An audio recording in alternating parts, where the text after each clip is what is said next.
Hey, Jamie, Something that's have y'all I still sign off about, this. you were probably not online, Sign off about this. the meeting about. Robin. All right, I have instructions from above that it is 9 o'clock, so we will call this fiscal court meeting July 22nd, 2025, 9 a.m. to order. And Madam Clerk, we have a quorum, and has this been properly advertised? Yes. All right, good deal. So welcome everyone to the fiscal court meeting. We'll get the door closed.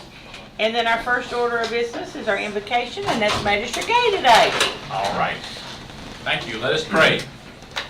Gracious Heavenly Father, we thank you for this day, this opportunity to gather and conduct the business of the citizens of this county. We ask that you be with all those that in our state that have been affected by natural disasters over this past couple of years, actually now, Lord.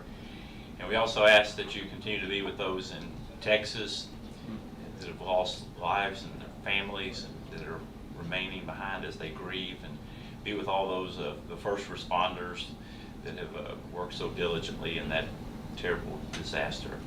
Father, we ask that you be with our leaders in our state, our nation, and around the world as we work towards resolutions of conflicts that continue to impact our world and our lives. And Father, we ask all these things in precious Son's name. Amen. Amen. Thank you, Master Gay. Our special guest today is Thaddeus Gifford, but he prefers to be called Thad. And he is in the 6th grade at Boyle County Middle School, and he is going to come up and lead the court in the pledge. So, Thad, you all will stand. Allegiance to the flag of the United States of America and to the republic for which it stands, one nation, under God, indivisible, with liberty and justice for all. All right, can you tell the court who you have with you today? Can you tell us her name? Ashley. And would that be Mama? Yeah, okay. So that is the son of Ashley and Corey Edwards and Robert Gifford. So if you want to come up and we'll take a picture, you can get your certificate. You can go on to that side. Okay. Thank you. All right. You have a great day, and thank you so much. You're welcome. Thank you.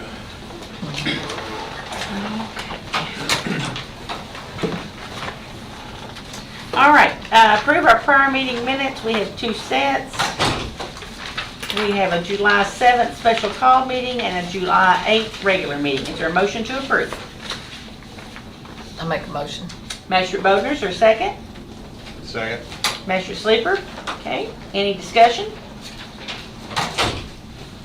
All those in favor signify by saying aye. Aye. Any opposed, nay? Motion carries. Thank you. Budget transfers, Ms. Shannon? There are no budget transfers today. No budget transfers, all right. And no cash transfers. And no cash transfers, all right. Early in the budget cycle. Yeah. Everything's going real smooth.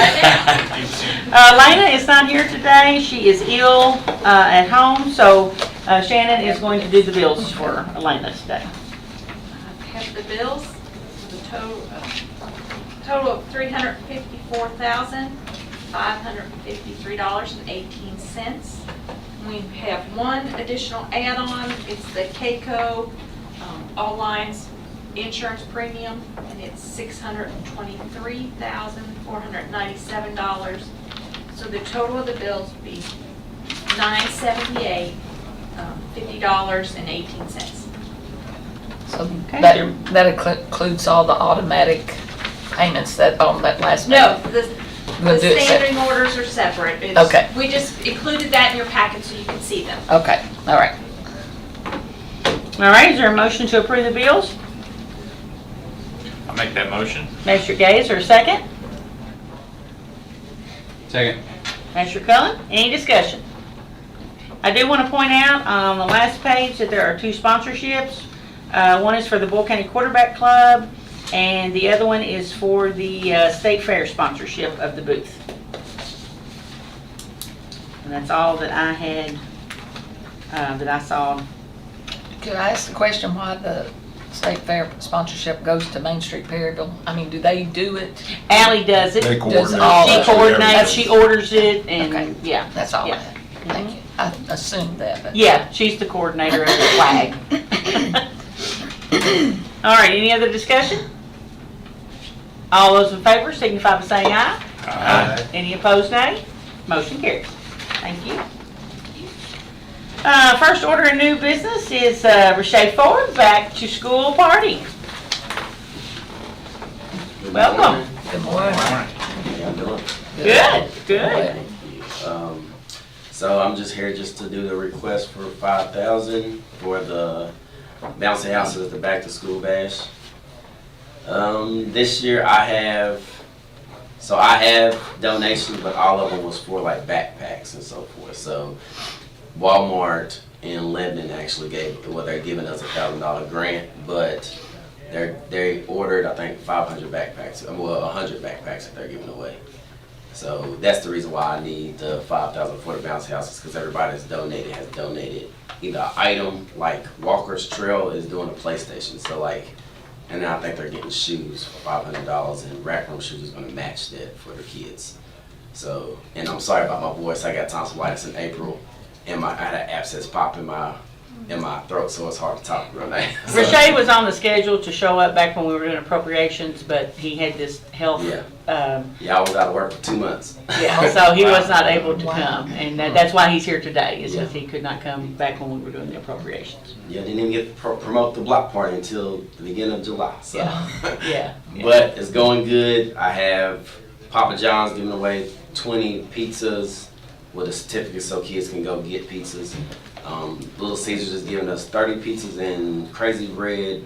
Fazoli's is giving out food for us to do like a kickball tournament like a week or two after the block party, because I didn't want them to do it at the block party because we have food trucks. So they're feeding 200 people, so that would kind of hurt the food truck. So I didn't want to do that. Yeah. And then we have an ice cream truck coming out for the block party this year. They do a little setup and they have like a little cover up and everything for that. We have Ramon Mucker, who's in the Air Force. He donated 5,000 water balloons so they can have a big water balloon fight. It was so hot last year. You're gonna have the foam this year? No. She's doing it at the library in the morning. Oh, okay. So Okay. we decided to do water balloons instead, just so the kids can have something different. And then we're gonna do kickball at 6 on the baseball field. What else? DJ? Yeah, DJ. That's gonna be, what's his name?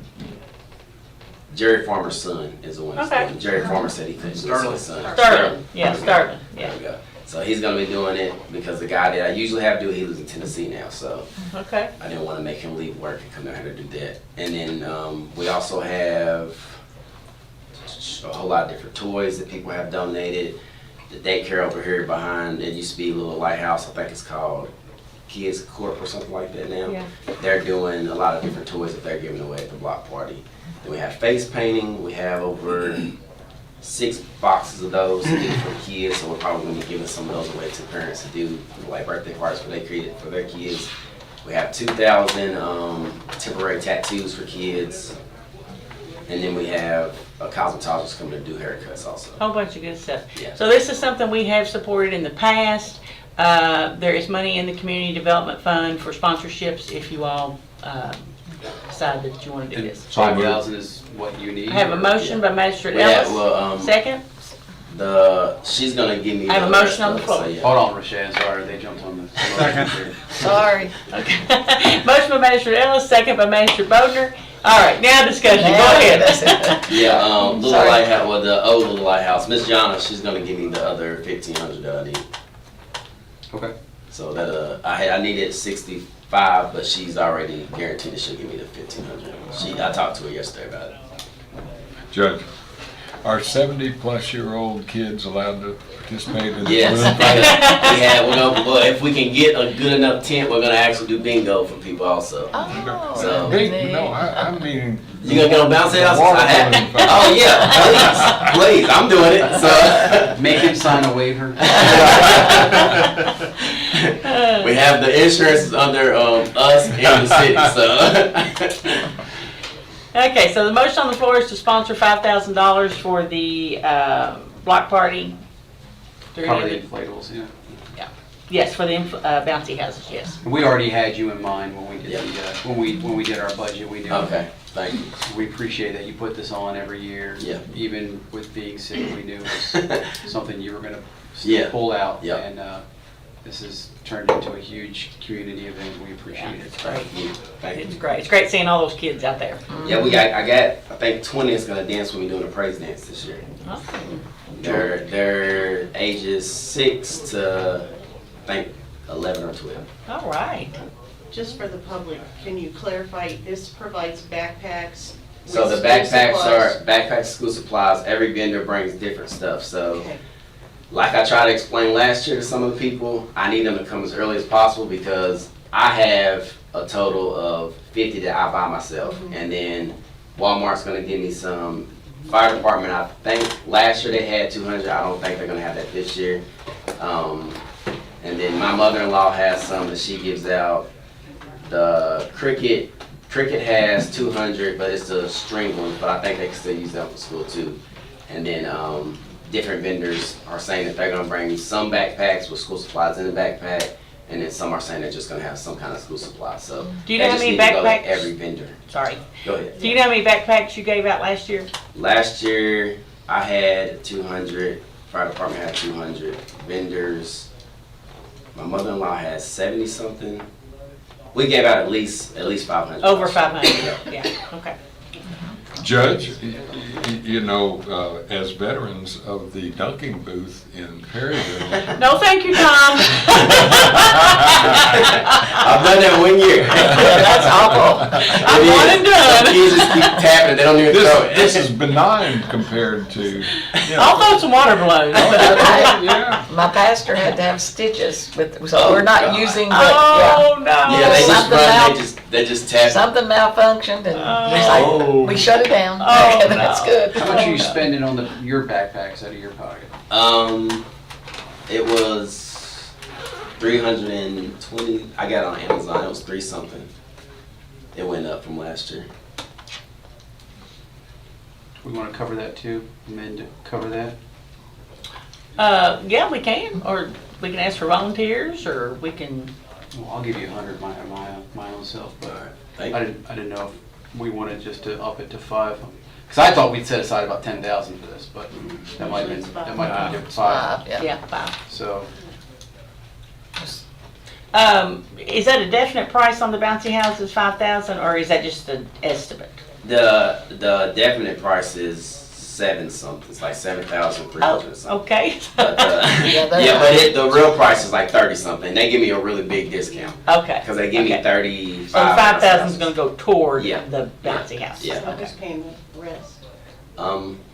You?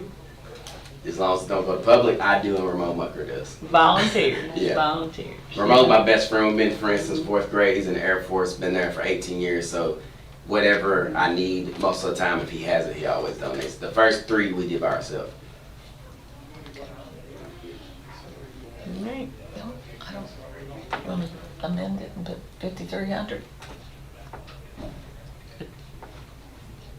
I'll make that motion to amend to 5,300. Okay, got a motion, 5,300. Second. Commissioner Bodnar seconds it. Thank you. Any discussion on the new motion? no, thank you very much. Yeah, all right. You put enough time in this. I mean, even out of work. I mean, Yeah. I think maybe next year would be kind of cool if we had some full county fiscal court backpacks made up. I can put them. I'll show you one that my mother-in-law did for the Don't Sleep ones. I actually put Don't Sleep on our backpacks this year.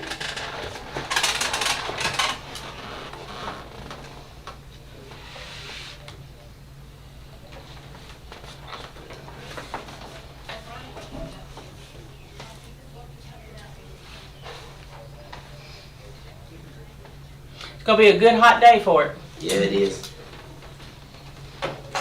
About how many kids are there each year, do you think? Last year, Oh my gosh. Hard to the say. year before last year, we had somebody actually like clicking, and it was over. It was between 3,000 to 5,000.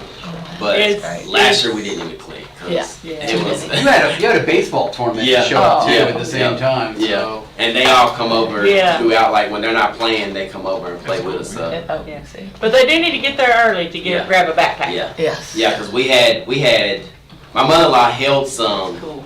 and gave out some after 6, and she still got rid of all 100 of hers. Yeah. So I mean, it goes fast. Thank you. Good.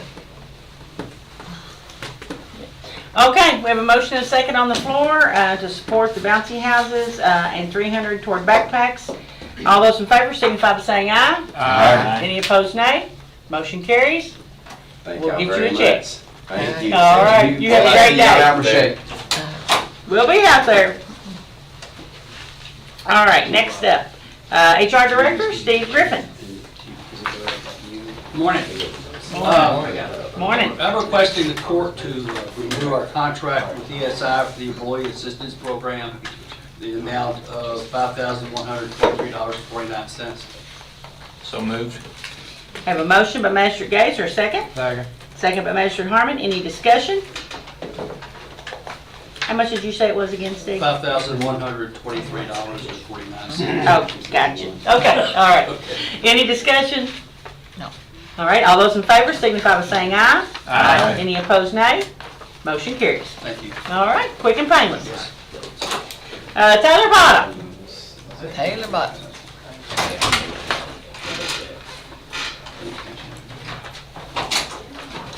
Or Sheriff's Department, whichever.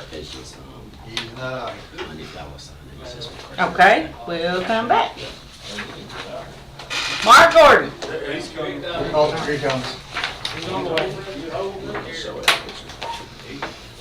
Y'all can come on in, it's plenty of seats in here. Plenty of seats. Plenty of seats. I'm dog sitting. I'm sorry I had to leave the dog with somebody else. Oh, okay, I that's won't fine. bring him in here. Good morning, everybody. Good morning. I'm here to get you all to acknowledge our second quarter report. Okay, anything you want us noteworthy or just business as usual? Janice said it was good, so. All right, business as usual. All right, court acknowledges receipt.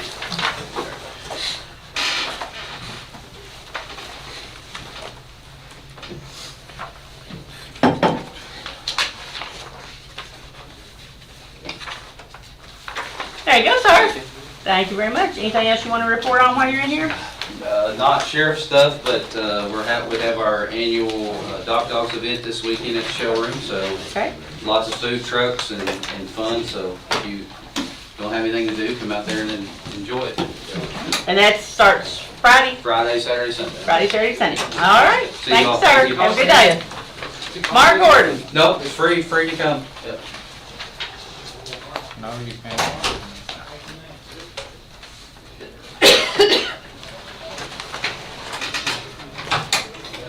Mo? Yeah, come on in, Mo. Morning. Good morning. How Morning. are y'all this morning? Good, how are you? Good. We currently took bids on some garage doors for our new property. 10 different doors. We had 3 different bidders: Garlow door, overhead door, and Schiller door. Of course, Garlow was their lowest bid at $45. And Garlow does 99.9% of our door work anyhow. Of course, they're local. Right. So that's who I recommend going with. Okay, So moved. I have a motion by Magistrate Ellis. Is there a second? Second. Second by Magistrate Sleeper. Any discussion on garage door bids? I've got experience with them. They're very great folks to work with. They are, yeah. Yeah, they're locally owned and operated, and I can call them right now and they'll talk about a problem. They'll be there by the end of the day. And they came with references and insurance. Yes. Okay. And they're already set up as a vendor, of course, like I said, we've used Yeah. them many times. All right. Everyone in favor of the motion signify by saying aye. Aye. Any opposed, nay? Motion carries. Garlow Doors is our vendor. Okay. Thank you, guys. Thank you. Thank you. Have a good day. And next up is the Mo Show. Hello. Good morning. I have to give him some grief every now and then, Barry. Maybe I should have said the Mike and Mo Show. Alright, so first item that I have on the agenda is the Stryker ProCare contract. So this is a contract renewal it's for preventative maintenance. Basically, they come out once a year and they'll do preventative maintenance. And along with that, the biggest service that we really appreciate from them is any issue that we have, whether it's a cot or power load or stair chair, we can give them a call and then they'll come in and replace it. They won't charge us for parts or labor. But then that ends up being $19,480.80. And we've been with them several years. Yes, ma'am. All right, is there a motion to approve, this is a renewal, right? Yes, On the contract, okay. With Stryker for preventative maintenance in the amount of $19,488. So moved. Magistrate Gay, is there a second? Second. Magistrate Cullen, any discussion? All those in favor, say aye. Aye. Any opposed, nay? Motion carries. Second item that I have is the purchase of a ventilator.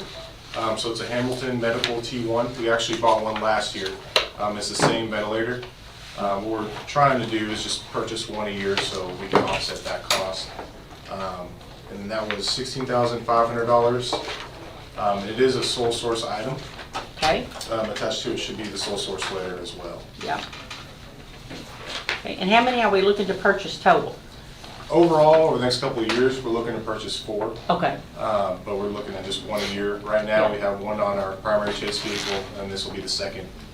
and this was in the budget? Yes, ma'am. Okay.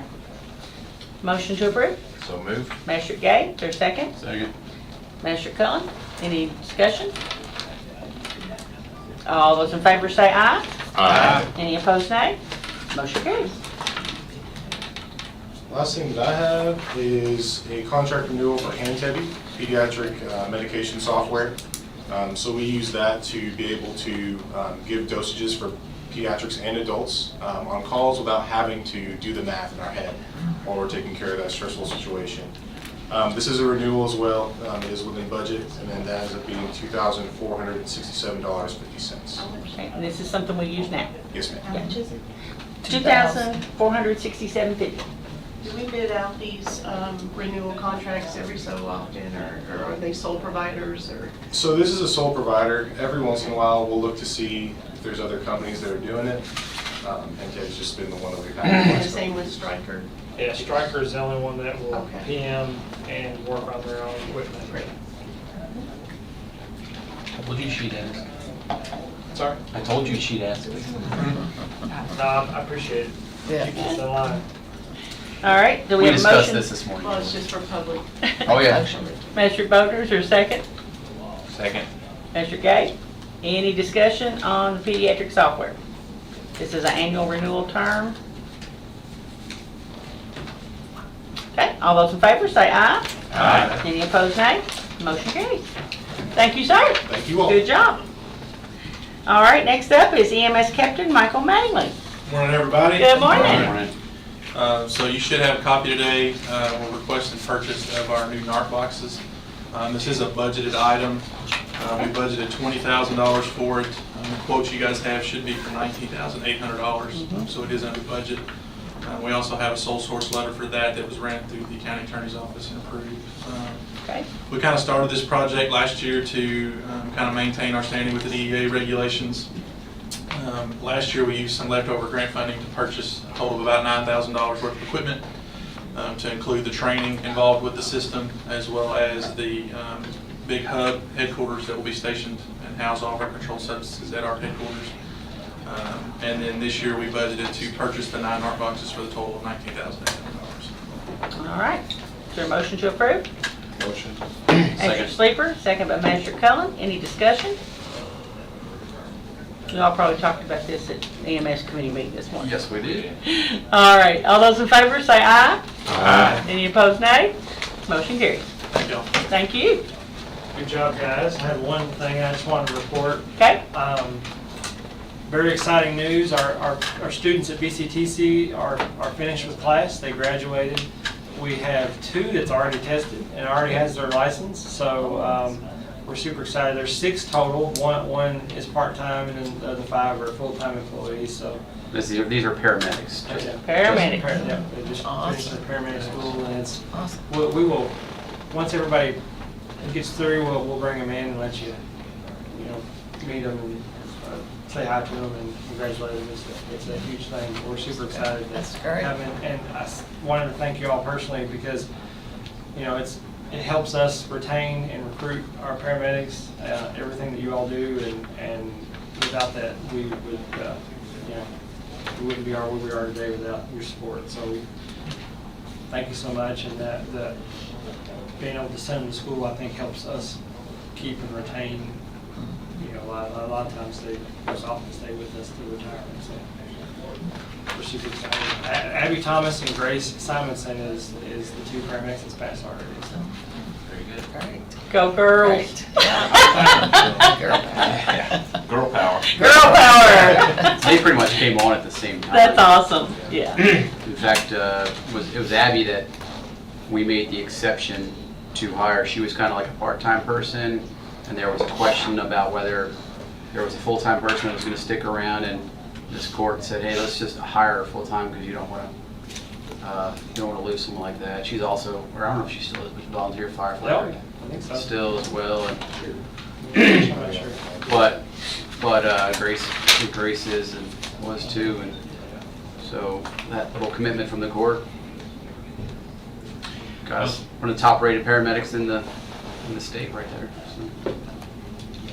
Yeah, on that note, I was wanting to see if you could, because I thought it was an impressive and kind of, we need to continue to brag on ourselves here, the crisis intervention training that you all are implementing for the entire department. Yeah, last week we did, one thing we learned from a run that we recently had was we really needed, these runs can pop up so often, and we're so busy every day, so it's hard to keep specifically trained people in a certain area to be able to respond to a specific run. So we decided we were just going to train everybody to have the first aid, mental health first aid, and also the crisis intervention training for first responders.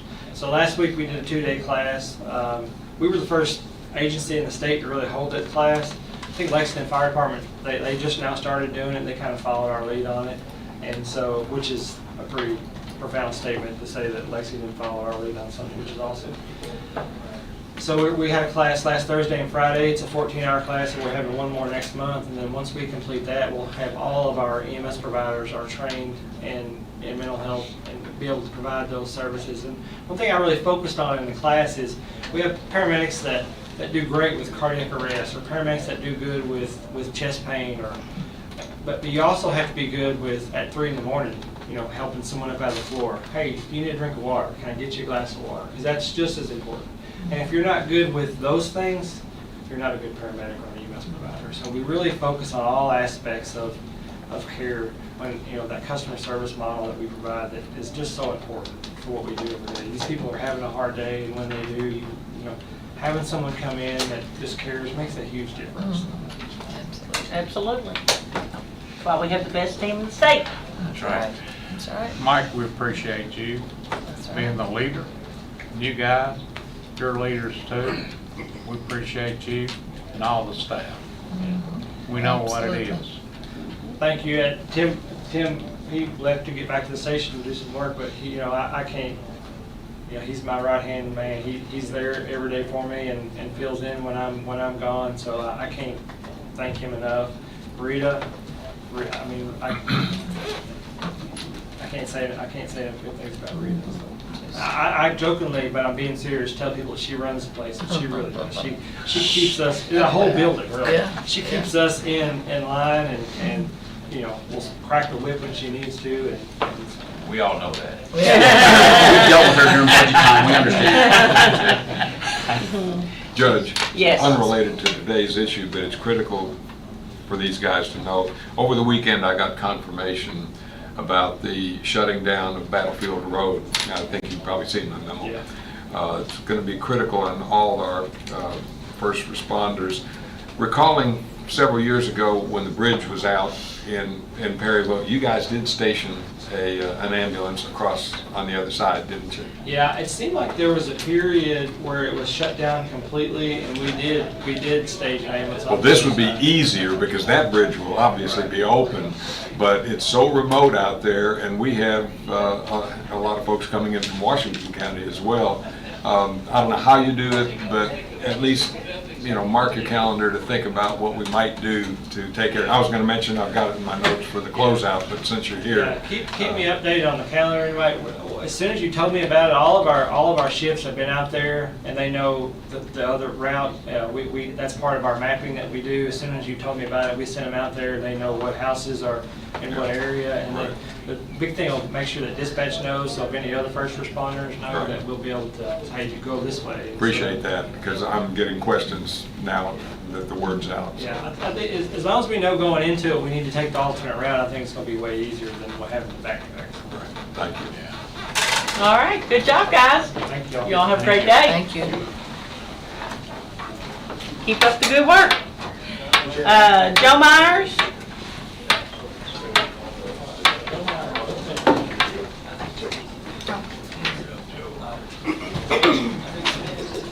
Good morning. Good Welcome. morning. I saw where I was on the list. I don't know if this is an honor or anything else. Maybe I should. Thank you all. Well, it's a pay raise of psychic income because we see you in here all the time. Right. You're very kind. Very kind. Today I wanted to give you all an ethics update, basically starting with 2024 and then moving into SOPI 2025, and also an opportunity to answer any questions that you may have, suggestions if there are problems that you see with us. We'd like to hear about those. We're on the same page. We want to do what's best for the county. I sent a letter, as you know, as far as our requirements, the statement of financial interest is a major function of the Ethics Commission, and that is provided by the ordinance. We started to enforce and implement the enforcement of the SOPI 2024 at the department head meetings back in November of last year. And we've reached a point with what we've done in terms of contacting folks, seeking their compliance. And we've really reached a point where, and I want to thank our county attorney, Chris Herron, who's assisted us with some correspondence to folks to help bring about this process. I know some of you all intervene sometimes with folks. I say this every time I'm here, but Julie Wagner is invaluable, and I lean on Katina regularly, so it's a team effort. And the commission that I work with is a great group of people to work with. I'm here to speak for them today, and I want to emphasize that this is where we are. That we feel that under the ordinance, we have given folks notice, provided them the form, and out of the 154 folks that we contacted, 152 have filed their forms, have been approved, and they are now filed in the county clerk's office. I was just looking last year in August, and last year was kind of an aberration, but I think we had roughly 17 people who had filed. So we have tried to work harder this year to get a better compliance rate. We're not perfect, and our position is we would like everyone. We think that's what the ordinance says, so that's why we're here. The people that and I'm not mentioning names obviously today, but the folks, I think each one of these folks has a situation that we tried to outline and where we're at. At this point, we feel we have done what the code said in terms of imposing fines according to the information that Julie and I have been able to generate from responses, non-responses, at a rate of $20 a day. We honored the extension that you all granted folks, so there was an extended amount of time that folks have had. We're here almost at the end of July, and we would like to bring some closure, at least on our part, and enforce this. And the way it appears to us in the ordinance is to seek a civil judgment. But that is something I don't believe, and if council feels differently about this, I don't think that's something that we, on our own as the Ethics Commission, should be trying to seek to collect a debt of the county. That's where we're at right now. This is money that is owed to the county. We're not a collection agency. So as that power rests with someone else, and we think I wrote to Judge Bottom because I thought she would know how she wanted to proceed with this. So this is where we're at today. We're also, as you probably saw in the letter that I sent, we're certainly open to people with cases of hardship. I think Julie can vouch for this, that we will work with folks who present situations where maybe we didn't know about things. So we're not trying to be hard, but we really feel like we have to be firm. So today, my first thing in terms of SOFI 2024 is, again, to thank the folks who've helped us get to this point. We'd like to get 154 out of 154 if we could, but we'd also like to go ahead and enforce the code because, without stating too much of the obvious, if you don't have an effective enforcement mechanism for an ethics code, your ethics code is really going to be built on a house of sand. And if folks feel there are no consequences or they can skirt the consequences, then that undermines the system, and that will make our job, and more importantly, the county's job, harder enforcing the ethics code into the future. If folks feel they can bypass the consequences by delaying, then that hurts the system. So at this point in time, Judge, I would ask the fiscal court to take under consideration pursuing this, the mechanism that would be done through the county in terms of a debt collection. And Julie and I don't want to speak too much for Julie. Julie keeps the records, and I keep records too. So I think I can speak for Julie that we would certainly be cooperative if this is the route that you all decide to go to seek to support that effort. Julie, am I speaking out of school? No. Okay. So. Well, Joe, with great respect for you and the Ethics Commission, you all are volunteers, so we appreciate your service to the committee very much. You know, not everybody has time to take as much time as you all have taken with careful consideration of the ordinance and put things together, and you all were given a big task to revise the ordinance and to revise the SOFI form, and you all have done that exceedingly well. I have read and looked at the letter that you sent, and this is going to be my recommendation to the court. I'm going to recommend, because due to a lot of what I call confusion this past year with the new form, and there was some changes that we did to the form, and it seemed like there was a couple of changes that we kept revising the form, taking off the notary and some different questions, how they were written, and information that was needed. A lot of the volunteers on the committees that have to fill out these forms were confused about which year it was and what they were actually supposed to put on the form, and confusion with the spouse's information. Some were putting NA and they needed to write none or no in those places. And so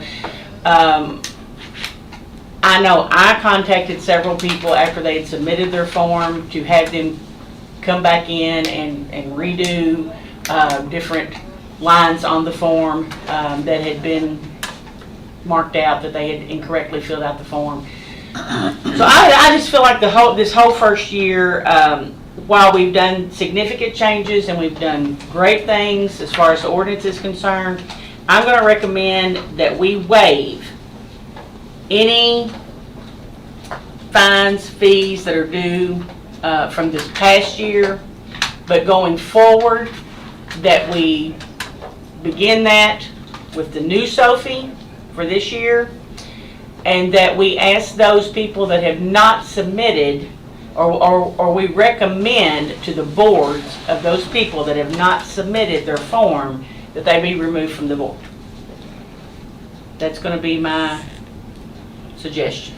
You all can, of course, act upon it differently if you so choose, but that's my recommendation. And on that, I guess that was going to be one of my thoughts about this process, is that if you're not willing to play by the ethics rules that have been set in place by this body,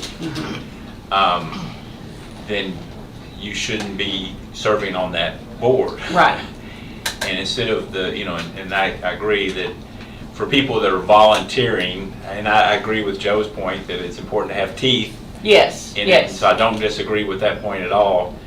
But No, I and I also think feel like it's that fully you're- executed this next year, this Yeah, next cycle. and that's right, but at the same time, it's like if you don't want to play by the rules, then there's no reason for you to be serving on that board. You know, because it's, again, this is not an invasive type of form that we're asking people No, to it's fill been out. revised really well, Yeah. yeah, down to just simple information. And so it's you know, it's basically just asking people to submit enough information so that the public can know that there isn't undue influence or conflicts Any of conflicts, interest yes. in your decision-making as a board member. And so it's really not a hard form to fill out.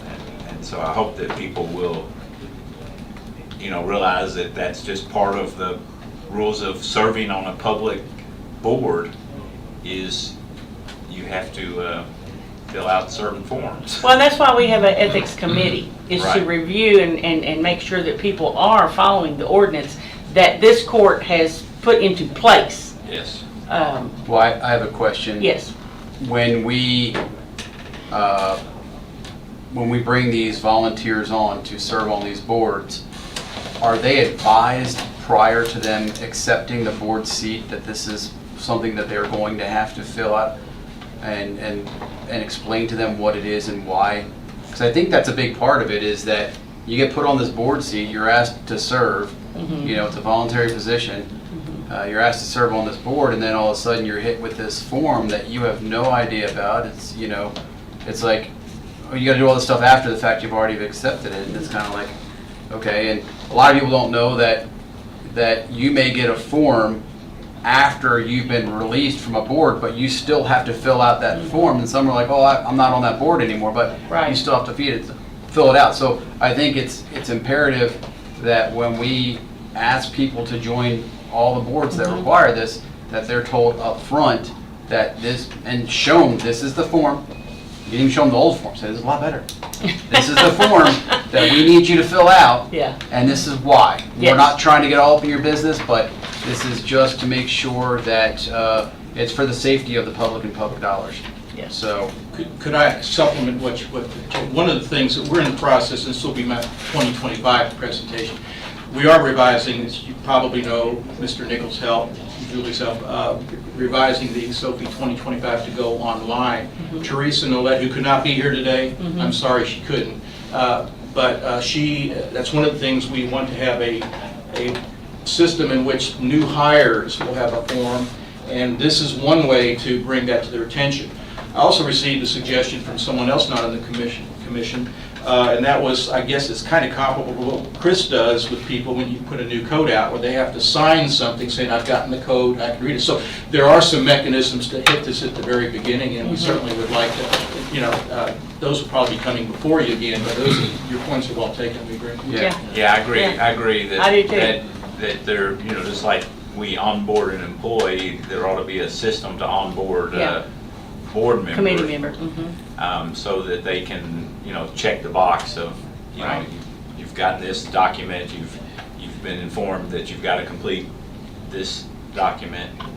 The only caveat that I see would be if it's actually an elected board. Sure. Like our conservation board is elected. Right. So they're elected to serve, they're not appointed. And that may have to be, you know, there may have to be a different kind of provision made if it's an elected board as opposed to an appointed board. well, you kind of push that, so you push that to the director of that board or the chair of that board, because, you know, automatically right off the bat, I think about the airport board. Yeah. And, you know, you don't appoint everybody to that airport board, but we're required to make sure that they fill out, everybody on that board fills out. So you kind of almost have to go back to Jamie's idea of having like an onboarding that the chairperson, you know, says, goes over this with them to make sure they understand it, because even if they're elected, they can be fined or technically removed for not complying with this SOFI and stuff like that. So, but I think with the court's investment in the forms software that we're gonna have now, a lot of the confusion of like, if somebody fills something out incorrectly and then it gets sent back to them, we're like, well, Right. because, you know, it's written by lawyers, so not everybody understands. I'm completely down. So, I'm just one person. But if we go to a form aspect where they try to type something in, you know, there's only one answer in some of Yes. these, and that's the answer they get to select or whatever, and Yeah. so there's no back and forth. So. And Julie, correct me if I'm wrong, but didn't we discuss doing different tiers? We've not discussed that Okay. publicly, we've discussed it internally. Okay. If you want to throw that out there. Help me with there was elected officials, employees, Candidates. Candidates. Could be under one fine system. Yeah. Volunteers on a board could be on a different fine penalty system. You know, you could kick that back to the ethics board. So that was and just ask a them to suggestion, yeah. Look at that. For the Ethics Commission to look at that and just see if maybe we do need to incorporate different tiers according to how they're on the board. We've talked about that already a little bit. However, I would like to ask for some additional input on that. I think the question would be how, if that were to go into effect, how to be implemented. For example, like if you're going to rely upon board chairpersons, who is going to be the person to follow up? Who's going to enforce it? What are you going to do? I mean, I can see where there could be some more confusion here, and then we're coming back again with like, we'll get this straightened out next year. And we want to do this right. We want to do right by everybody in this process, and we're not trying to pull any tricks. I think Julie would agree with me. Some of the frustrations are that we'll get forms that are not completely filled out, and to be honest with you, and I'm someone who, sometimes you skip things. You do it in a hurry. This is a form. If you do it in a hurry, you are going to possibly make mistakes. I'll tell you a mistake that I made this first time was I put my residence down, even though. So I said, put it in bold print so people won't list their residence. We don't need that. We don't need that for part of the real property. It didn't cause any prejudice as far as disclosures, but little things like that. People look at that. So we realized we want to work in the form that Teresa is working with. I think will certainly help address some of those things. Right. So. Well, and you are only as good as the court gives you advice and ways to handle things. So, because then you take back what the court gives you and you all incorporate that into the ordinance. So. Right. Well, can I ask counsel, who's been helpful to us? I know you had some ideas on this that you shared. Maybe you could, we could get together and I could put something before the commission in terms of if you have an idea, and if anybody else would like to submit ideas either to us or to you about the tier system, bring that up. Yeah, I mean, I think a tier system would be the best because, I mean, I think people should be treated differently based on volunteer versus, you know, it's your job and it's a requirement of your job to do this. So, yes, I'd like to, because I will tell you there are folks that don't share that, but I'd like to get the ideas out here. Yeah. Ideas, because you know we're one body. Okay. Yeah. And that's not something we've really had an in-depth discussion on. We've just kind of tossed it around in conversation, but I think it's something that we do need to probably investigate into a little further. Yeah, there is something there in terms of a sense of consistency and equality, people being treated, and I can just tell you from one of my predecessors, Kay Schaller, that the ethics board, you think of like, okay, well, the ethics board a few years ago, I don't know if anybody was on the fiscal court then, but there was a contract case. I think when Judge Hunt was here, and before I got here, and there was an issue about a bid, and this can cause some problems for people, contractors in the business world. People, I've seen a case where you basically had to void a contract with the vendor, and that's not what we want to put ourselves in. So I'm just saying, as far as putting people on, like our board, for example, even though we don't handle money, you know, we can make decisions, and if there's something that in our board, an undisclosed conflict of interest can cause a lot of significant problems. We don't deal with all the big issues that you deal with, but I saw the list out there. I'm here enough to appreciate what you folks do, and I don't want to take up too much more of your time on that, but we do realize that there are ways, even in small areas, you can create some big problems for the county. So I think the main question you want answered is whether the court wants to proceed with fines or to do something different. I'll make a motion that we accept the judge's recommendation. Okay, I have a motion on the floor. Magistrate Gay, second by Magistrate Cullen. Any discussion on that motion? Yeah, I think this is a good example of we're talking about making more changes. Maybe we should kind of let the dust settle for a little bit before we go into a lot more changes, and then in like a year kind of implement stuff, because it gets confusing to everybody, especially if we're going to have to communicate this to all the chair people of these boards, and like, oh wait, there's another change now, there's another change, you know, and so. And it's not that I like letting people off for things that they owe or that they've done wrong. That's not that's not it. It's just, I think with everything over the last year that's happened with this new form and with the changes and the confusion, that it's best for us to start fresh, and we'll be going online as well, and that will simplify a lot of the problems that we've had the past year.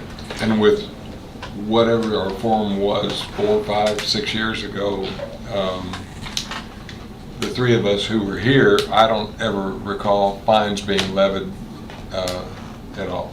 No, that was something that we voted in later. I think it was 2022 or 2023, I believe that was changed. In fact, before then, there was a thing you could, for employees, would withhold their benefits, I think.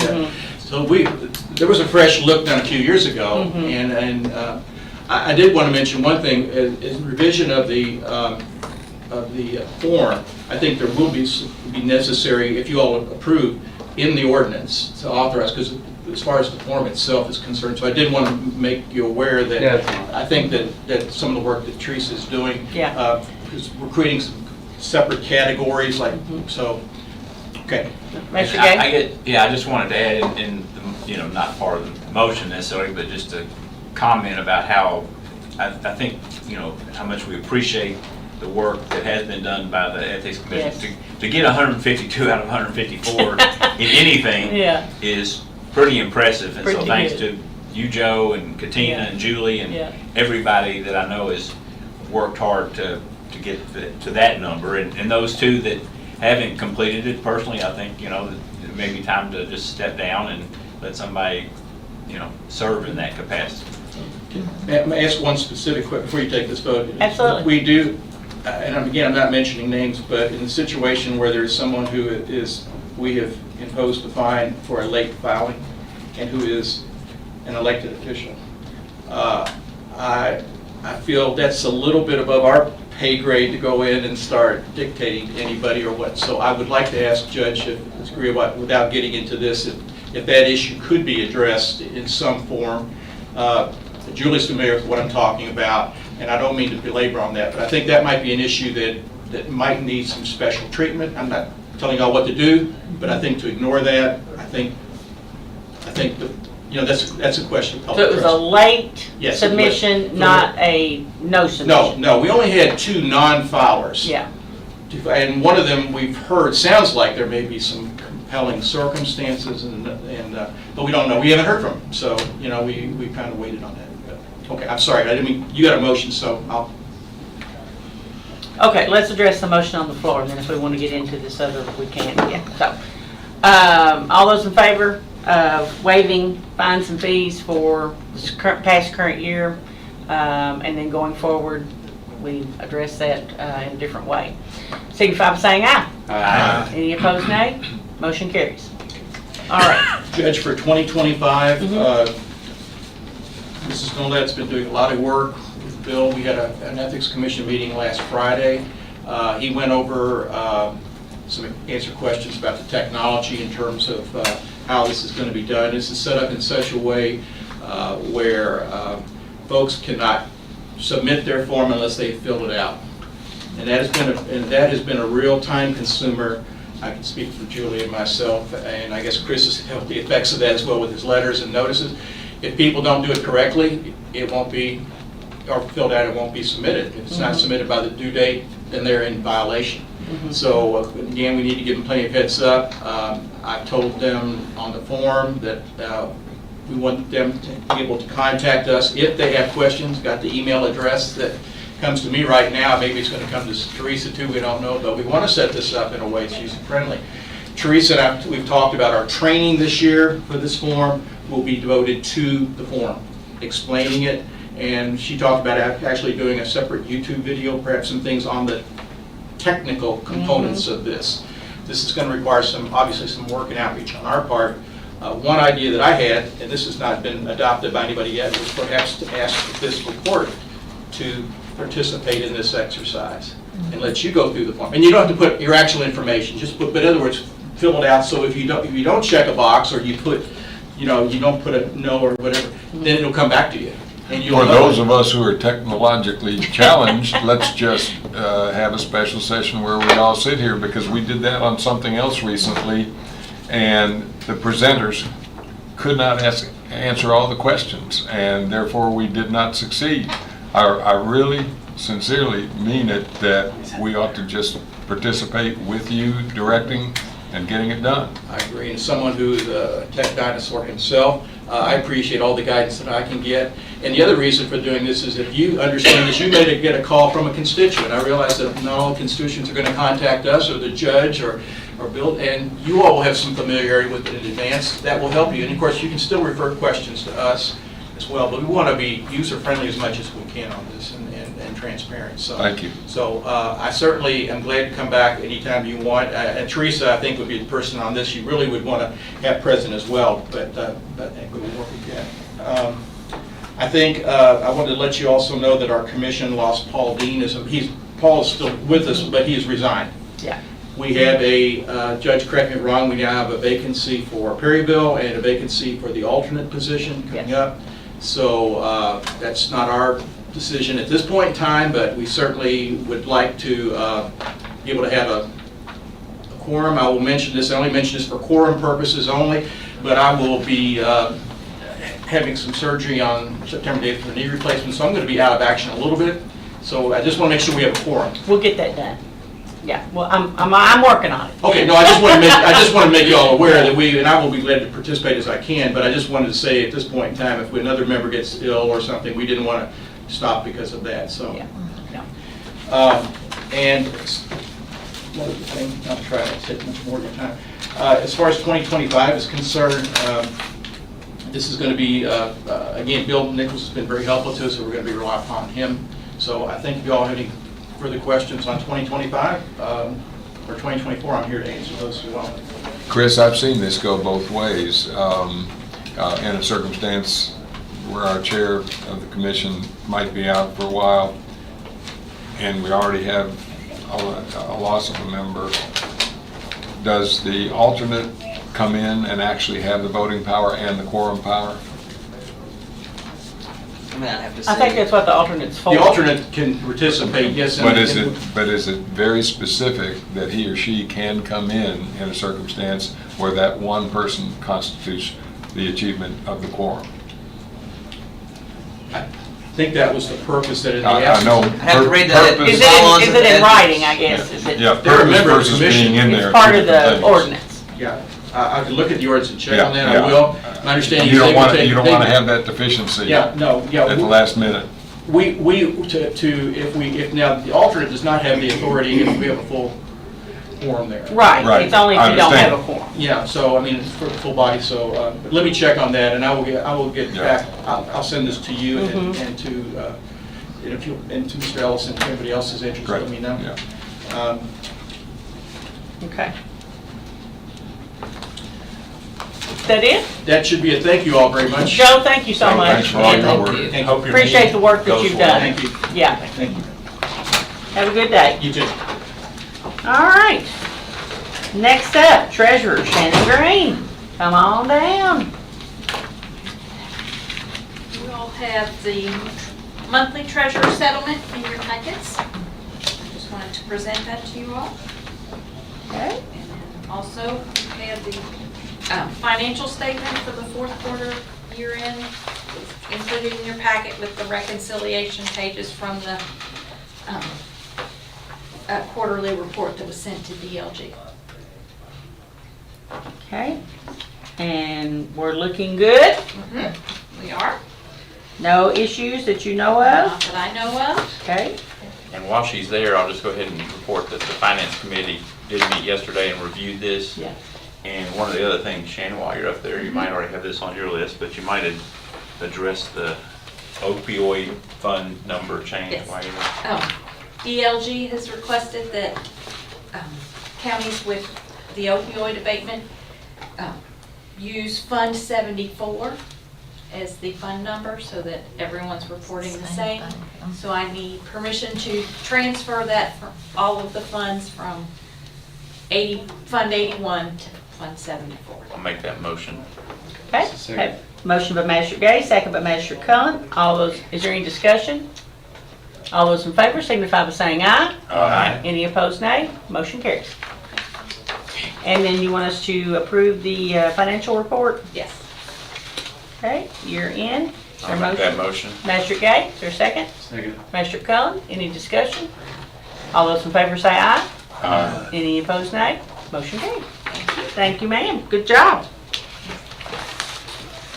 Okay, at this point in time, I would like to have a motion to go into executive session pursuant to KRS 61810, paragraph 1, paragraph B. Deliberations on the future acquisition or sale of real property by a public agency, but only when publicity would be likely to affect the value of a specific piece of property to be acquired for public use or sold by a public agency. Make the motion. Magistrate Sleepers, or second? Are we able to go in for 2 items or no? Yes. Because I think we should also go in under personnel. Oh, well, I had 2 items for land, but Okay. okay. I don't have the KRS readily available for personnel. Point of order, Judge. Discuss that. Before we lose our Just folks one here, or I'd two. like to introduce Mary Carter, introduce your Oh, colleague. okay. Hi everyone, it's good being with you. Just a quick federal update. As everyone knows, it's been in the news. The big beautiful bill passed around the 4th of July, and so that was kind of their big summer priority. After these last couple weeks, they've been working on passing some appropriations bills, which is really good to see, to kind of get the ball rolling on that. The House is in session this week, and so the Congressman is up in D.C. This will be their last week up there, and then they'll be back in the district for their district work period in August. And so we're still working to get a schedule kind of going out for the month. But more importantly, this is Johnny, my intern. He plays basketball at Sooner. I would have never thought that. He just completed his freshman year, and so he's been going to different meetings and events with me. Last week we were here in Boyle County a lot. We went to the Farm City meeting at the breakfast, and then we went to the hospital for the ribbon cutting for the behavior health unit. And so we're just been kind of going out to all my counties and meeting people and going to events. But if there's anything the office can help with or anything like that, just feel free to let me know. Well, welcome, and we're glad to have you. Yeah. Nice to meet you. Johnny, where's from? Thank you. Yeah. Johnny, where are you from? I was in Congo, in Africa. I went to high school in Louisville, Division for sure. Fantastic. Yeah.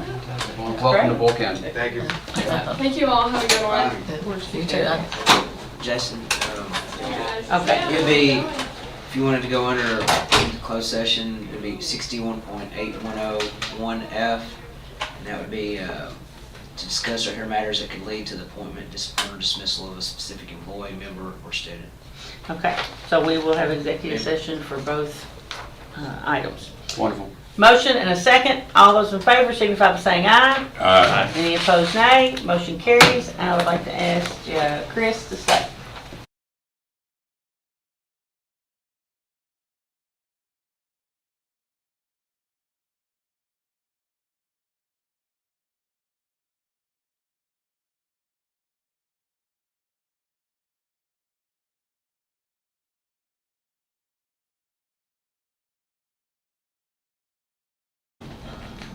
You asked for it, I gave it.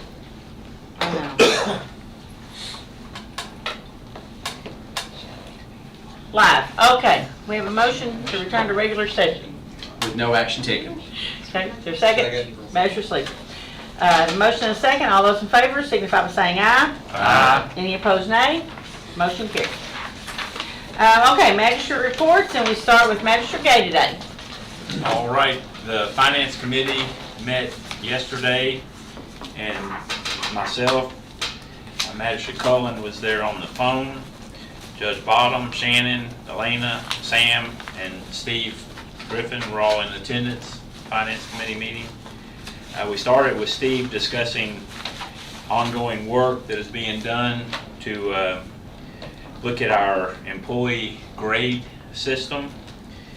And then we also discussed Magistrate Bodner's request about the pay rate for County Administrator Julie Wagner.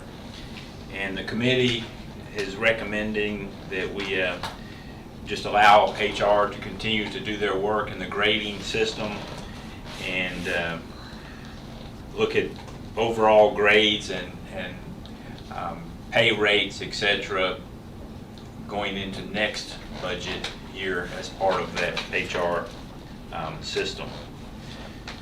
So then after that, Steve Jamie, one thing for the public, grades sound different to the public than they do to us. Levels. Right. Yeah. Okay. And then Steve exited the meeting at that point in time. Then the next issue that was addressed was Elena and Sam presented a request from Enterprise as we enter into the fleet program relationship with them. One of the issues was related to the outfitting of our Durangos, in particular for the Sheriff's Department.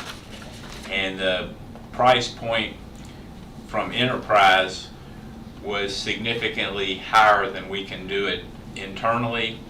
And we also will own the equipment, and according to Sam, it can be re-outfitted within a certain model year period, provided that the body shape doesn't change greatly. And I asked him that question specifically, and he said normally you can get 4 to 5 years of similar body configurations that we can put the equipment on.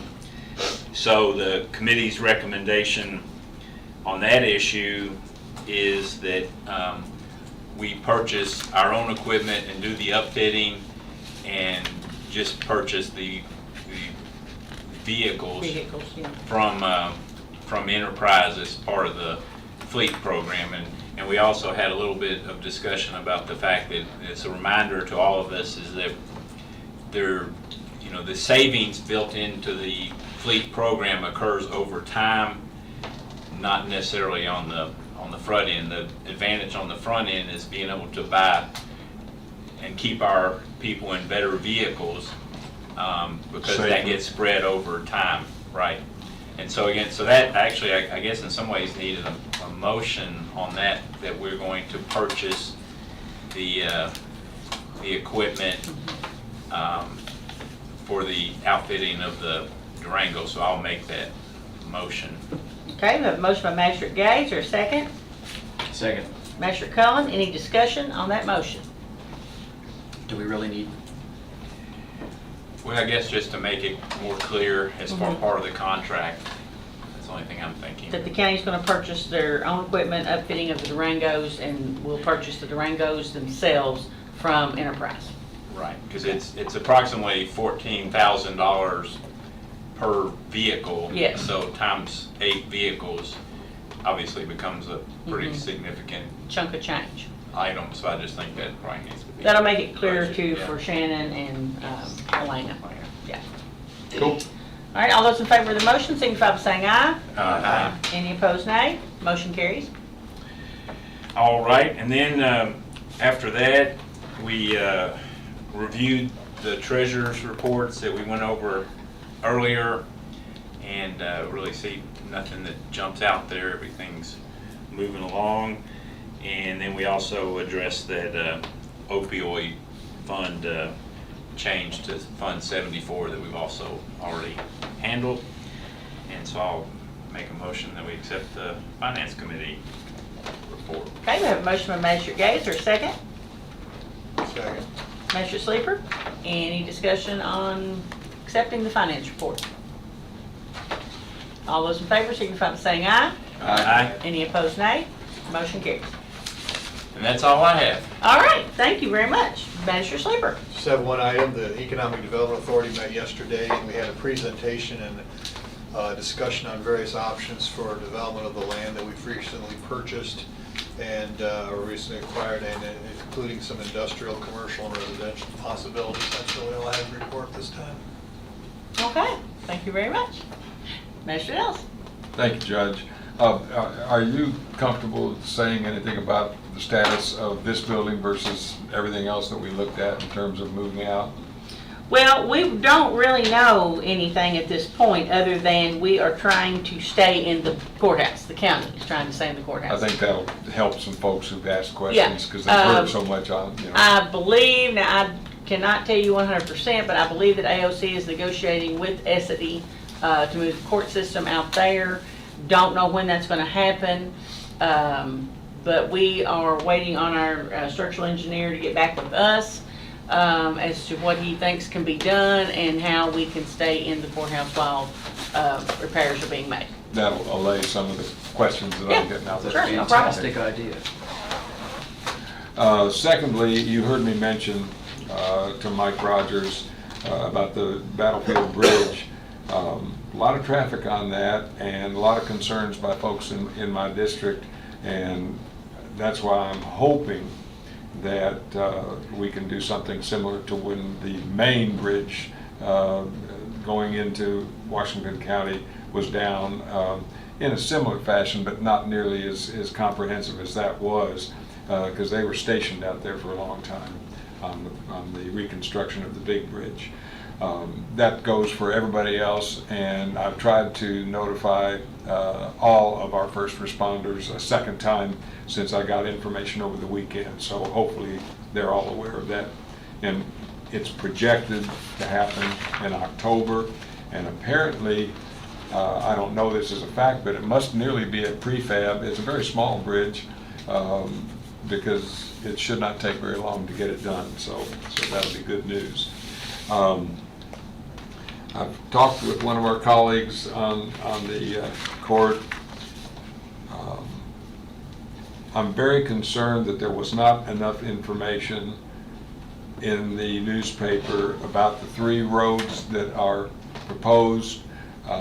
Actually, I've talked briefly with a couple of members, especially those of us who have roads in significant need of major repairs and lengths of resurfacing, and we do not want to jeopardize those funds when it would be a pipe dream to go to the federal government to ask for $3.5 million, let alone $35 to $50 million for any of those 3 roads. And with that in mind, I'm seriously contemplating sending a letter to the editor of the same public information that we discussed in 2 different meetings, Monday and Tuesday, a couple of weeks ago. And I would love to recruit 1 or 2 folks who are impacted by this to co-sign the letter if they look at a draft, because I think it'll have much more power and much more possibility of people paying attention to our being very judicious with their tax dollars if they understand what we're trying to do to get long-needed road repairs in at least 3 districts that are affected right now. So hopefully, 1 or 2, and I'll talk to you again, see if we can get that done. State Fair, please contact Allie if you have not. I know she's got a couple of slots that remain open in August. I've been contacted by really the Cattlemen's Association and several members of the Cattlemen's Association. We don't have a good notification system, and it happens at 2:30 in the morning, where this actually did happen in the middle of the night, where a car went through a fence and cattle got out. That's not only jeopardy to the farmer's budget, but it's a possibility of a very serious crash and harming our constituents or anyone else. I talked to Bill about it, and he's contemplating the idea of a notification system, much like when there's a lost child, much like we do in terms of weather conditions. And then I talked to the judge, and there's already a possibility of blending it in, Judge, with the code system that farmers already have, to where if that given farmer hears in the middle of the night that something has happened, then he's going to recruit other cattlemen and it goes for horses, it goes for hogs, it goes for all livestock, that it could be a critical, even life and death circumstance if a 1,200-pound steer is out there and someone were to crash into it in the middle of the night or even during the daytime. So, Judge, with your permission, I'll follow up with Bill. He's already got some ideas in his mind, ideally with no cost. That's going to be the goal. And he and I might even go to the next Cattlemen's Association meeting. I've already talked to the Farm Bureau about that. So I've talked to several farmers about that because it was brought up at a meeting I was at. So I've talked to Conservation District, Farm Bureau members, Cattlemen's Association members, and my suggestion was for them to get together with Extension District, Conservation District, Farm Bureau, and figure out some kind of numbering system, because all farms are numbered now. My farm has a number, but those are not numbers you can give out, they're private numbers. So they would have to come up with some type of numbering system, you know, Horn Farm, you know, H123, you know, Bottom Farm, B, whatever. And if it doesn't go into a notification system, somebody's got to be available to put that information out when the need comes in. So 3 o'clock in the morning, somebody runs through a fence, cows get out, they notify, who they're going to notify? Dispatch or the notification system, and who's going to be in charge of, you know, getting it out on the notification. So there's a lot of details that's going to have to be worked out about that, but it's much needed. I will say it is much needed. Appreciate your help on that, Judge. Yeah. And then I guess the last thing I have is there's a rumor out that one of the extraordinary homes in Boyle County is going to be included for the next Genealogical Society meeting, and I think that one of our colleagues has something to do with that. That's right. That's right. They'll be coming to St. Patrick's Catholic Church. It was built in 1807. When's that going to be? August 12th. That's all I have, Judge. All right. Thank you, Master Dillis. Master Boner. Been to a few meetings this last couple of weeks. There is the Junction City Fire Department Auxiliary is having a pancake breakfast on September 20th, 8 to 11. I was bringing my artwork from last night. The public library had an art thing at Junction City, and we had 15 to 20 people, but what I saw was families. I mean, these were families all sitting around. We were pretty full because of the need for room for all the art and stuff, but I saw families having a really good time. And it was, I took lots of pictures, I'll put them on my Facebook, but it was real heartwarming to see that what the library's doing is helping and working. And we're gonna do, the next month, they're gonna do lava lamps. We're gonna make some lava lamps. Cool. So that'll be cool. That's retro. And I think the Lord was looking after you all because I put my artwork in my bag, and for some reason I cleaned out my bag and I left my artwork. Oh, no. But he was looking after you because it's not good. But everybody's like, oh, okay, I'll bring it one day. It's really fun. But anyway, I had a ball. We'll display it on the wall behind you. Yes, I'll bring it and show you. At 10 o'clock, I missed the books and body slam at Junction City Elementary today. So the libraries also provided that. So a lot going on in my district that I'm really, really proud of. That. And Morning Joe covered that very well this morning. Oh, well, that's good. That's good. Thanks to Marshall Carrier and his crews for fixing a big leak that had been leaking forever on 300 where White Oak intersects with it, and patching a hole on Cemetery Street that was caused by the water. It was just a big hole this big. I put my foot down in it. Oh, wow. Yeah. But they fixed both of those real quickly. I was real happy with that. Junction City Matters, we have the balloons over the Bluegrass August 24th, and I've looked and looked. I can't find the time, but I think it's 2 p.m. I'm 90% sure, but I'm going to check on that before the next meeting, make sure the 2 p.m. time. but it is. 24th? It's a Sunday, yeah. 25th. Is it 25th? Yeah. Okay, I've got that wrong too, so I need to check on that. 24th is a Sunday, yeah, it's the 24th. It is 24th? Yeah, yeah. Okay. I thought I've been putting 24th a long time, but. All right. You Yeah, are, but yes, the 2 I o'clock stand time, I'm corrected. not sure I about. think you're right about that. I Yeah. think it's at 2. Yeah, it's I had 24th, as I see it, it's a Sunday, 2 o'clock. or, yeah. We had the 250-year celebration event meeting the other day and discussed what each person was still working on, still a lot of work in progress, but it's coming along real nicely. I think next year's gonna be a year full of events all year long, and I think that'd be really great. That's it. All right. Thank you, ma'am. Mr. Harmon. One thing real quick, it's not in our county, but our neighboring county, 127, starting at the Boyle County line, going south to Casey County, it's all been newly paved. It's nice. And it is nice. On it last night. Yep. I was on it last week. It was nice and smooth about midnight last night. Yeah. That's all I got. That's all you got? Okay. Mr. Gunn.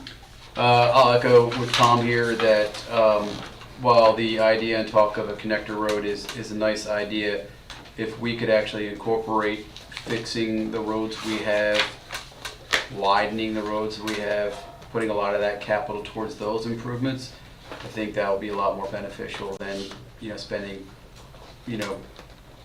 almost close to be $1 billion by the time it actually ever gets started to do a connector road. And that would be just, as you brought to my attention, just the cost of the roads themselves, not the properties. Correct, yeah.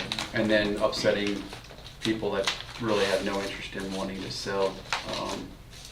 But so Judge and I have had a lot of conversations about this, about let's try to fix and correct some of the roads we have, widen where we can, and that will help greatly all throughout the county. You did request that District 7 go back and do another analysis, so a letter's been drafted to that effect. Yeah. And I wasn't able to be, I was out of town when that occurred, but, one of the things on that plan, and I believe this is in Magistrate Harmon's district, that is, to me, a big key of the plan is the widening and flattening of Ghost Pike through there. I think that will go a long way in helping accomplish what is trying to be accomplished. And so I think if we can get them to just focus on Ghost Pike through there, that'll be a huge improvement. Yeah. To And that flow would- traffic through there. That should coincide with all That's my the district, that goes Pike Park. Well, the inside the bypass Inside. part of Ghost Pike, Okay. by the quarry and in front of the convenience center. Yeah, that's my part. Isn't that? You on both sides of the road? You on both sides? I don't know. I think so. I have When they the, changed me to 52, I go over all the way. Yes, it's- I was on Okay, the other you're on side that of side the then. road, Well- and then I went on, I think. Is that the current map? or- Yes. Mhm. This is current map. so that triangle right there is what Yeah, Jamie's talking it's, about. it's Inside, confusing. keep going right there. Yeah. Over. Move your finger towards the Yeah. 3, yeah.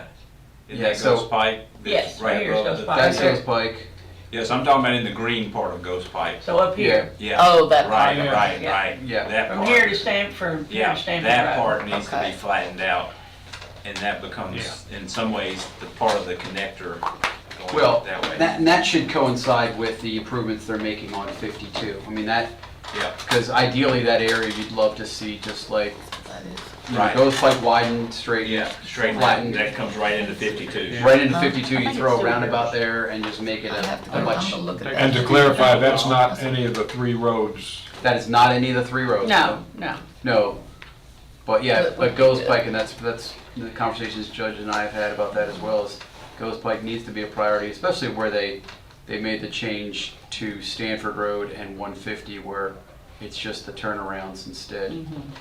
So. And just if I could take a little bit more of your time, because I'm sorry I was out of town, but I do have some thoughts, and I think they're relatively good Yeah. thoughts. Wait till you get Because to I think that, to me, the bypass that we're talking about it has to be far enough out, because again, I think this is one of those things where you've got to think 50 to 75 years out so that you don't engulf it.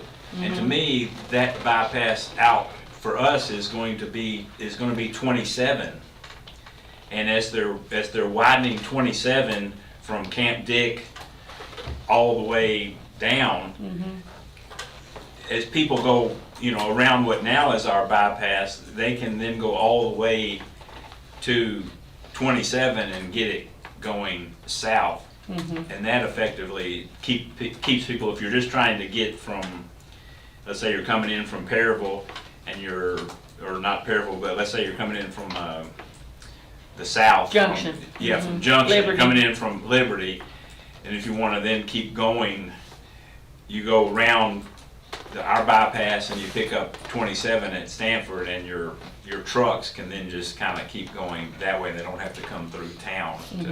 Whether I recruit one or two of our colleagues to co-sign this letter to the editor, it's really important. Part of my conversation with Jason the other day, in 1990, a $600 million road bond was issued from Paducah to Pikeville, from Williamstown to Williamsburg, everywhere in Kentucky. And there were more than a dozen participants who were just thrilled with to death with the concept and lobbied hard, even though the $1 billion education piece of legislation, the Speaker of the House said, we can't do both. Well, guess what? They did both with all the passion from these small communities. And folks, most of those communities rue the day because the word bypass has been implemented, and their towns have all but dried up in a half a dozen of those circumstances. Just drive to western Kentucky on 6880 and things have shut down. So we've got to be very careful when we're listening to other people passionate about bypasses, because they can be very detrimental to your economy. That's what they are, bypasses. Yeah. We'll drive right by you. I can tell you from having a business downtown, I enjoyed a lot of customers that were coming from the south side, Paul's district and south, heading up to Lexington or Nicholasville. I would stop for breakfast and a drink on their way out of town. You start diverting that traffic. Yeah. And then what also happens is that then people will want to start building along that bypass. Oh, yeah. We've been able to hold off on 2168 for all these years, but they're still wanting to build out there as well. So you're just creating other problems. So, but yeah, so both good. All right. Good additions on there. So, and then this morning the EMS committee met. We spoke about various items on today's agenda that we all talked about and voted on. Crisis team gave its update. Terry gave its update. And then Mo from the education gave its update. Runs for June, 576.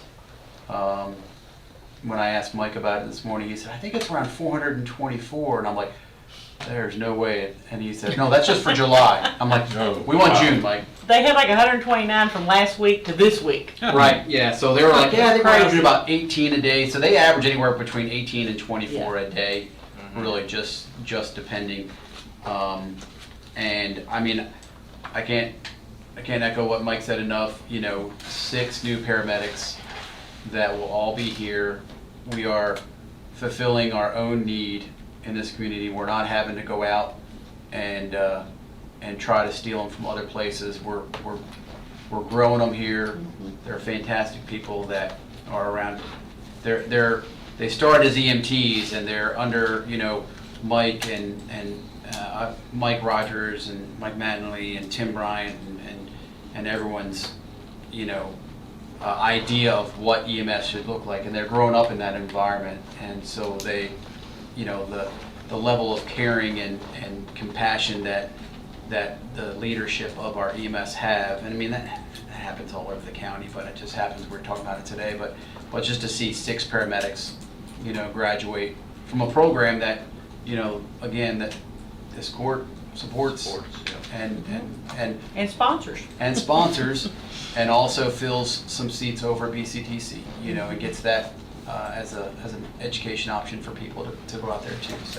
So thank you all for all the support that we give all of our employees. But these, you know, if you see the 6 people that were all that all passed their paramedic tests and graduated, just, you know, give them a thank you and a handshake or whatever you can. So that's all I got. All right, thank you very much. County Attorney. I don't have anything. Okay. County Administrator. Yes, a couple things. We have submitted the sprinkler application for Fred Payne, so that's in process. Got that done yesterday. We've re-upped our federal registry for federal funding yesterday. That's kind of a complicated process. Tax credits, our $45,000 tax credit, we received 0 bids for that, so we are rebidding it. I've got a stack of letters to go out to various entities, and I found what I needed for yours. Submitted the spay and neuter grant on Wednesday. We received 4 bids for the Alum Springs Bike Park, and I will be sending those to you along with the committee recommendation, and we will discuss and select on the 12th. I received permission for use of the 250th logos, so we'll start ordering some banners and materials to get promoting that. Some of the RFPs we're working on is pickleball, the picket fence at Constitution Square, Buster Pike Bridge. I received an update yesterday.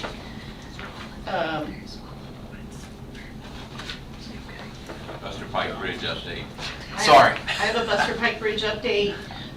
Checking on Barry here, I'm sorry. Reached out to Laura Bowler, and she said that the holdup is on them, on the HMB, that they are submitting for railroad review once the right-of-way and drainage comments are cleaned up. So they have not heard back from the railroad on the comments we sent with the draft agreement. So that's the holdup right now, is getting the plans finalized and contract with the railroad underway.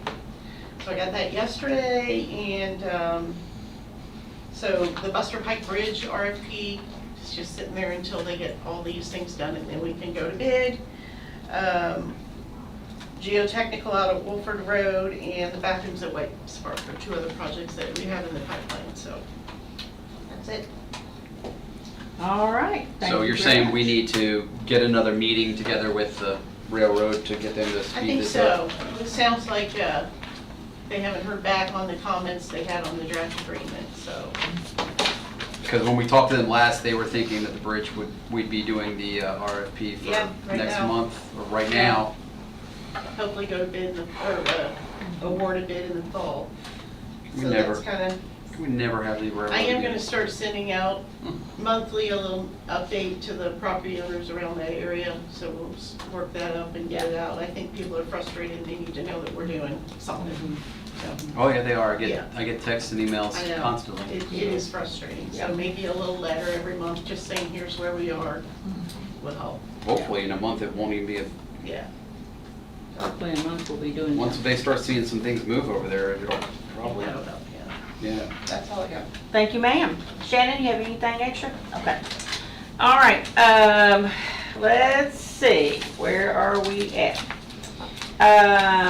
July 27th, the Boyle County Rebels will be having a kickoff dinner at Cowan Dining Hall. Tickets are for sale now. You can reach out to a member of the quarterback club. That begins at 5:30. We want to remind everybody about our food drive that's going to benefit Shepherd's House. We're having a little county employee competition, and magistrates are included in that. So bring in your non-perishable food items before July 31st. That is the deadline. And then the next day, on August 1st, will be Free Food Friday at Shepherd's House, which this court has sponsored that meal for that day. And I know Bryce wants to see as many people there as can come. On July the 30th, Dinio is having their 30-year celebration. You all should have gotten an invitation in your emails. for that. If you didn't, tell me and I will forward it to you. It's from 9 to 3 that day, and there's events planned all during the day. Also, Governor's Local Issues Conference will be coming up in August, and if you have not already registered for that, please get with Katina so that she can make hotel arrangements and registration. So I think most of you probably had. The last thing is I would like to request that we adjourn in memory of George Johnson today. He is Rita Harmon's dad, our government services administrative assistant that takes care of multiple departments. He was a long-time worker for Butternut Bread. Some of you may remember him, seeing him delivering butternut or in a butternut truck. But he was also a county poll worker during the election. So he was poll worker for me for several years when I was county clerk, and he worked at the Junction City precinct, and he was always the one responsible for opening the church and making sure that, you know, everything, the lights run and everything went well. And so he served the county through that position for several years. So I'd just like to request that we adjourn in memory of George today. I've known George since I was a baby. Used to live on the same street. So moved. All right, we have a motion to adjourn. Is there a second? Magistrate Bodner. All those in favor signify by saying aye. Aye. Any opposed, nay. Motion carries. Thank you all. You have some FYI papers in your folder as well. Chris. I didn't hear, so I just kind of sent you one out. I thought I should have sent you anything, but I thought I'd see her. Thank you, Very Jason. good. Just for a short time. I know, right? I can't believe I didn't read my paperwork. It was so good. Sorry. Everybody. His one phone was turning blue. I was a little worried. I just wanted you to look at it.